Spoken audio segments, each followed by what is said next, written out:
দ্বাদশ জাতীয় সংসদের সংরক্ষিত নারী আসনে দলীয় প্রার্থী চূড়ান্ত করতে শেষ হল বিএনপির ম্যারাথন সাক্ষাৎকার পর্ব।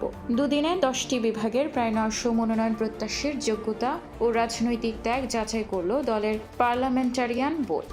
লন্ডনে অবস্থানরত দলের চেয়ারম্যান তারেক রহমানের সভাপতিত্বে এখন চলছে চূড়ান্ত তালিকা তৈরির কাজ। 10 থেকে 12 এপ্রিল পর্যন্ত 1194টি ফর্ম বিক্রি হলেও শেষ পর্যন্ত লড়াইয়ে টিকে আছেন 907 জন প্রার্থী। গুলশানে বিএনপির চেয়ারপারসনের কার্যালয়ে শেষ দিনে ঢাকা, চট্টগ্রাম সহ 5টি বিভাগের প্রার্থীদের মুখোমুখি হতে হয় দলের শীর্ষ নেতাদের। এর আগে প্রথম ধাপে রাজশাহী ও খুলনা সহ বাকি 5 বিভাগের প্রার্থীদের অভিজ্ঞতা ও সাংগঠনিক তৎপরতা যাচাই করা হয়। কারা পাচ্ছেন দলীয় টিকিট?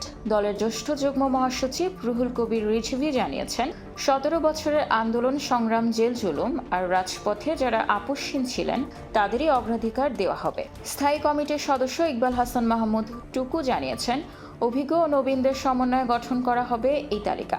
মনোনয়ন প্রত্যাশীদের মধ্যে আলোচনার তুঙ্গে রয়েছেন সাবেক প্রতিমন্ত্রী বেগম সেলিমা রহমান এবং মহিলা দলের সভানেত্রী আফরোজা আব্বাস।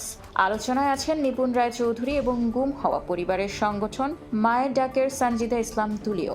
এছাড়াও তালিকায় আছেন কণ্ঠশিল্পী বেবি নাজনীন, কনক চাপা এবং সাংবাদিক প্রতিনিধি শাহনাজ পলি। তরুণ প্রজন্মের মধ্যে থেকে ডক্টর সানসিলা জেবরিন, প্রিয়াঙ্কা এবং জেবা আমিন খানদের মতো নামগুলো নিয়ে জোর গুঞ্জন চলছে। দলের দুর্দিনে যারা রাজপথে সক্রিয় ছিলেন তাদের নিরাশ করবে না হাইকমান্ড, এমনই প্রত্যাশা নেতাকর্মীদের। এখন দেখার বিষয় সব যাচাই বাছাই করে কার মাথায় ওঠে সংরক্ষিত আসনের চূড়ান্ত মুকুট। নিউজ ডেস্ক, খোলা কাগজ, ঢাকা।